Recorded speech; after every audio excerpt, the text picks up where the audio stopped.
Hello!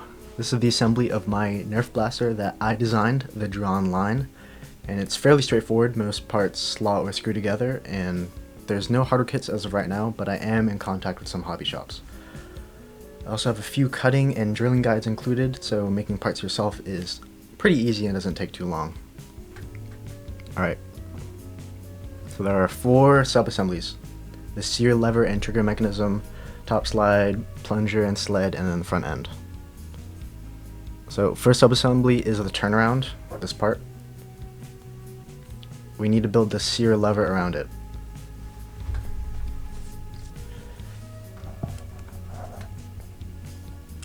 Okay.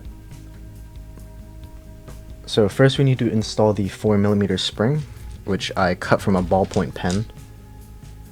And there's a little, I don't know if you can see that, there's a slot in here for it to go in, or a little hole.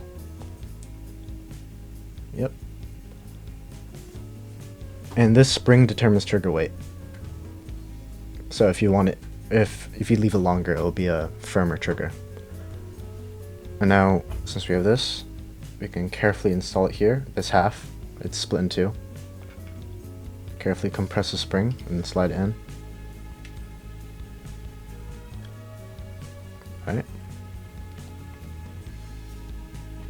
Now we can install the other half. Actually, first, before we do that, use one of the 20mm M3 screws to keep this, or, what am I saying? Alright, so for this half of the Sear lever, we use a 20mm M3 screw to act as a pivot for the rollers. So it just feeds them through here. Use one of the flange bearings. If you can see that, I don't know if you can. And then Sear roller, it's like a spacer. And the other. And then put the other half on.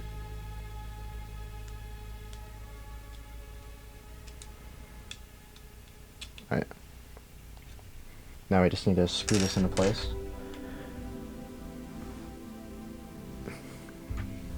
Alright, so we have the bearings that sandwich the roller in the middle, the grooved roller, and we just need to screw this part in place.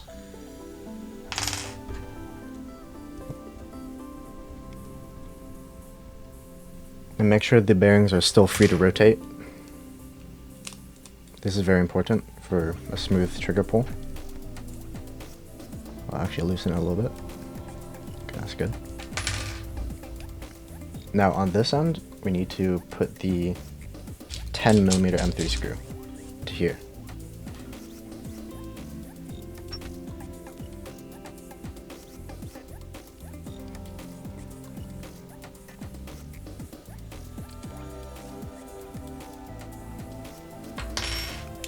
Alright, so this is all in here. We can now put the 21mm long 3mm diameter pin that's got some brass into place.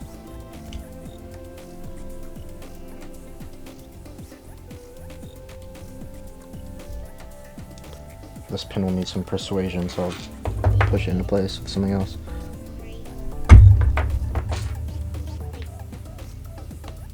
Alright. So now the pin's in place. You can see it right here. And then one screw here, and then 20mm here. Keep everything in place. Now we should probably install the O-rings. So, chunky O-ring in here.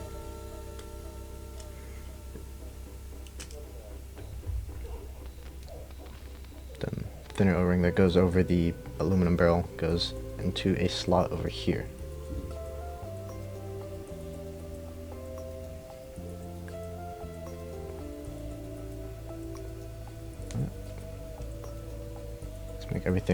Make sure everything's smooth and in place. I'm gonna now put the trigger in. Just a little hole in here so it just slides through the back. Then there's a little hole for the pin.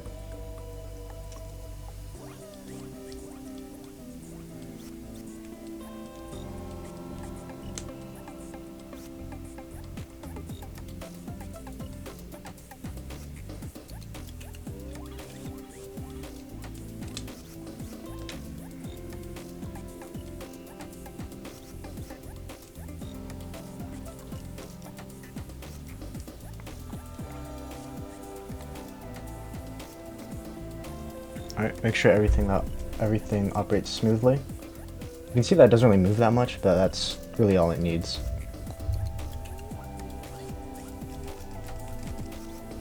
And it's probably best to lubricate the interface between them. We'll use super lube.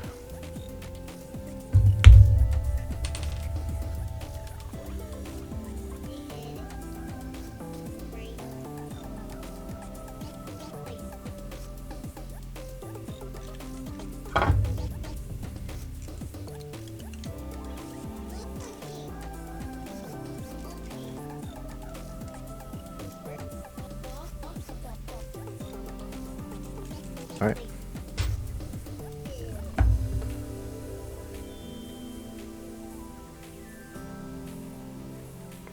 So now we need to attach the two 180mm M3 threaded rods. One will be, oh, can't really see that. One will be going through the top here, and then one through the bottom here. There's a cutout in the trigger guard over here that fits a prevailing torque nut, also known as like a nylock nut. That nut's in place. I can just thread this rod in by hand.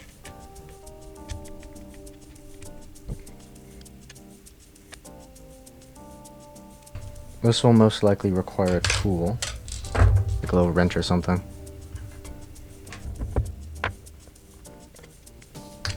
If you're having some trouble tightening it, I recommend using the, I think it's called the double nut method, to like jam a nut and then lets you tighten it. So now we have both of these, and we can insert the plunger tube. Here I'm using polycarbonate. Aluminum's technically better, but I like being able to see everything. And I'm going to put some lubricant on the O-ring here.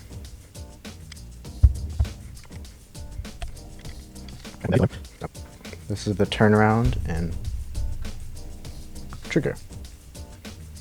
Alright, now we can attach the grip to the main body of it. Before we do that, we should add the ball detent into its corresponding hole. Just a push fit.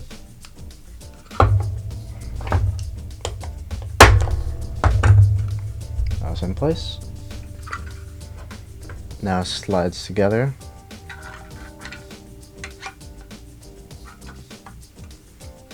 And there's a hole for a 20mm M3 screw here.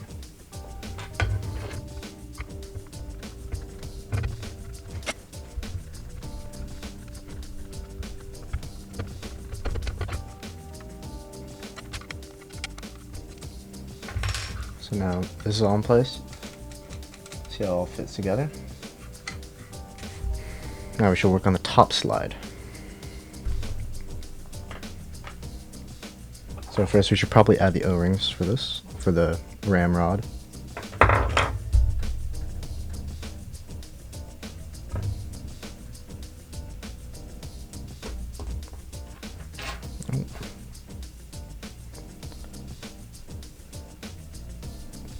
Probably don't need two, but I added them in the design.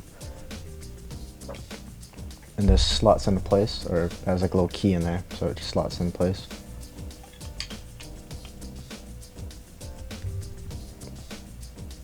And this is kept in place with a 25mm M3 screw.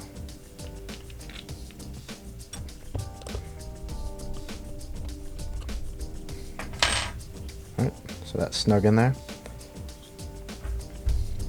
Now we can put our ring pull, also pushes in.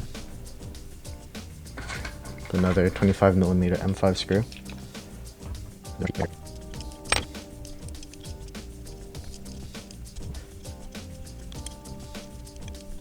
Alright, so that's snug in there. We can insert this to just test it. Ball detent keeps it in place. Comes out.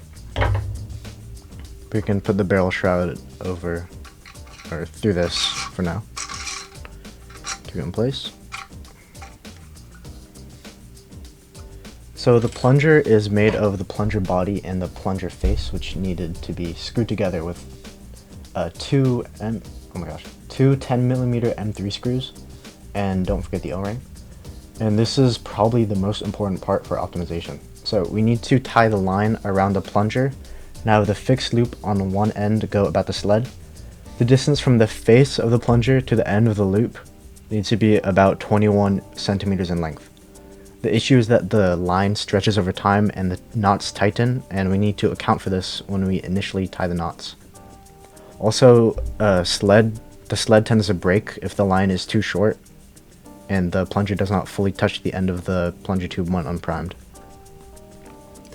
Alright, so for this, I'm using a 2mm diameter multi-strand paracord that is rated for about 200 pounds. You can use a lighter or thinner line for higher FPS, but keep in mind that knots severely reduce the strength of a rope or cord. So I just recommend like a 2mm paracord. Alright, so it's black. You can't really see this too easily. Let me turn on the light. I don't know if that's helping. I'm gonna fish this through and then use an Allen key to pick up the other end of the line. Alright. There's a little eye in here that just feed the rope through. Okay. So I like to tie a noose around the eye of the plunger, and any high tension slip knot will do.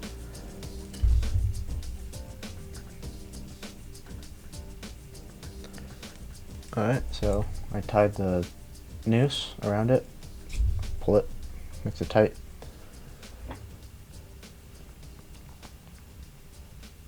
And after tying it, pull the line as hard as possible to tighten up the knot. This will reduce stretching along the line, or in the future. Alright, so the face of the plunger needs to be 21 centimeters away from the end of the loop here. When we tie the knot, it's going to shorten this, and over time it's going to lengthen, so we need to just try our best for this. I recommend a perfection loop or a simple overhand loop for this. So I found that putting the initial bend at around 24 centimeters and then tying the knot keeps it, or reduces it to around 20, and then when you stretch it, it goes to like 21. I'll use my Swiss Army knife as like a hook to pull it. You can use whatever. Pull this tight. Stretch the line. And now it's 21.5 centimeters long, which is a little bit too long, but it'll do for now. This is fine.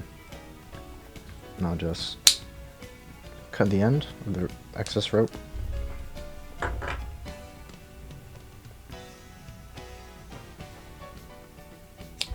And then we're gonna have to burn it with a lighter or something. I'll be back.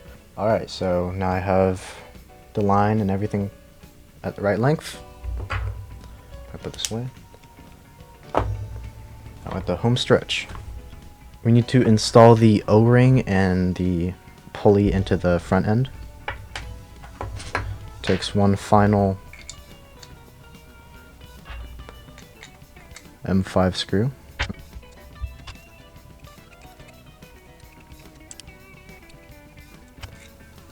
Make sure it freely spins, which you can hear.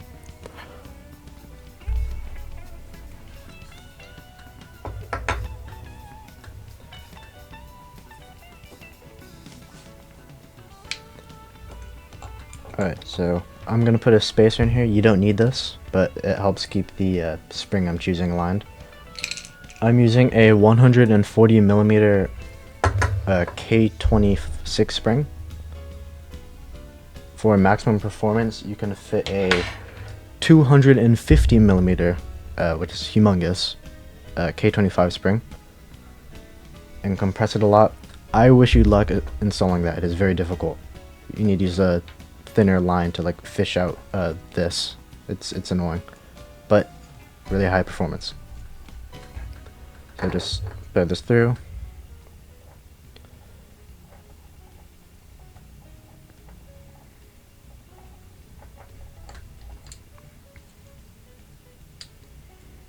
And then the center goes in here.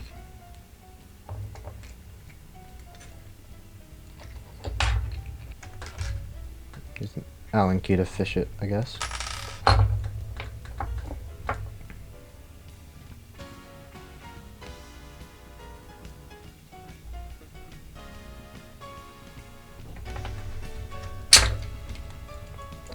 Just pull this through. Up and over the pulley, and then pull it through the other side. Alright.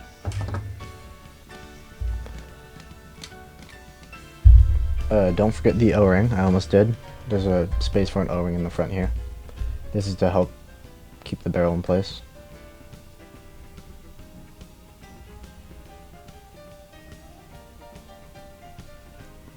Alright. Front end of the assembly.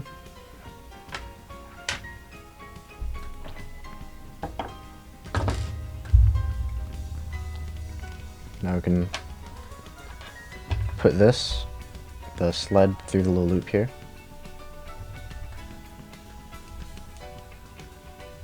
And then we can put the sled pole and then put it in place here in front.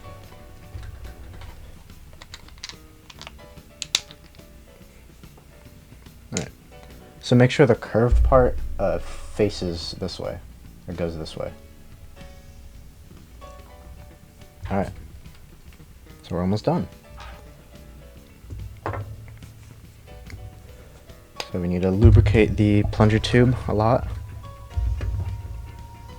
Put a liberal amount. In front.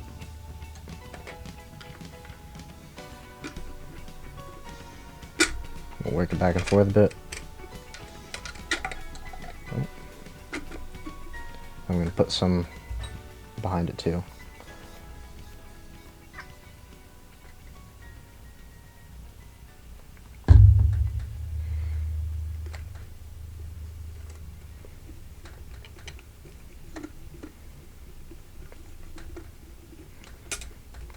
Just work it back and forth. Some excess lube, but probably not too much of an issue. I'll wipe it a bit, I guess.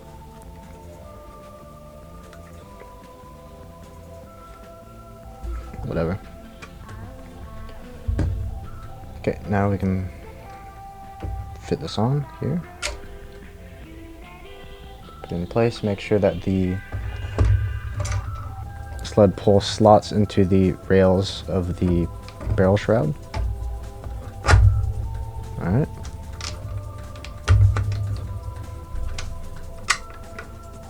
Now we can screw the top back, or now we can put the nuts on to keep it together. I'm just using this as a little socket on the end that holds the nuts.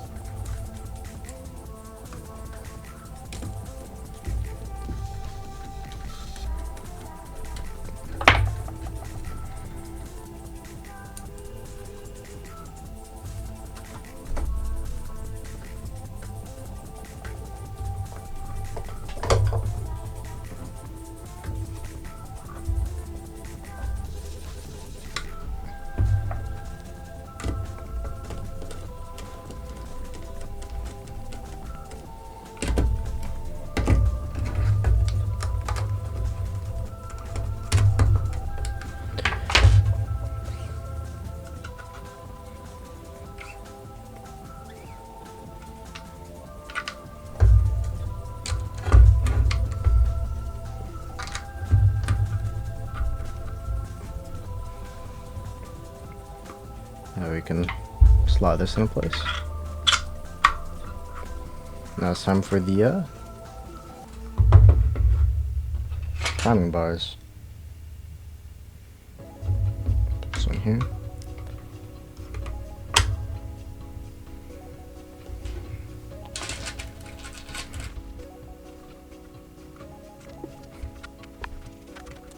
There you go.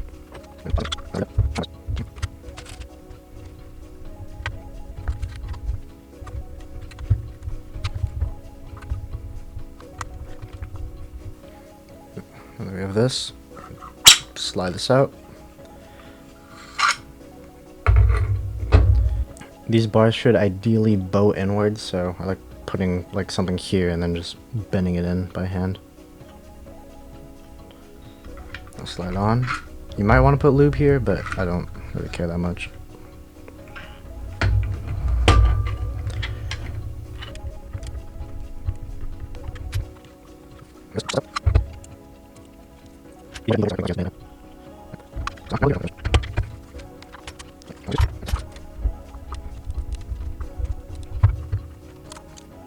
Alright, mechanism's done. We can test it.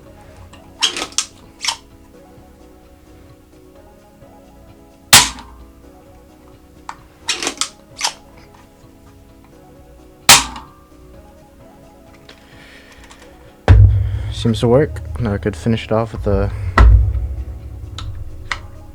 plate at the end. Make it look pretty. Alright, so I'm done assembling it.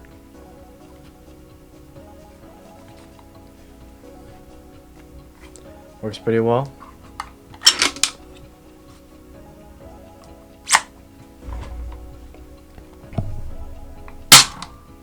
Not a perfect air seal. The plunger tube is quite elliptical. It's like it was warped in shipping or something.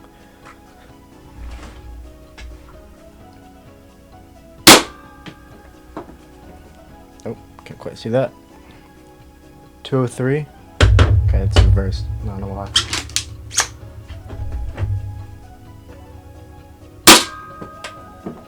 $184.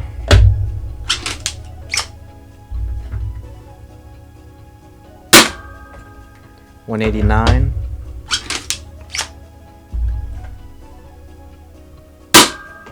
185.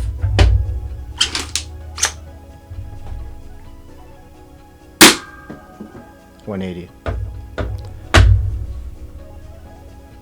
Works pretty well. Takes much larger springs, so you can go up to 230 FPS. This is probably more than enough what most people need.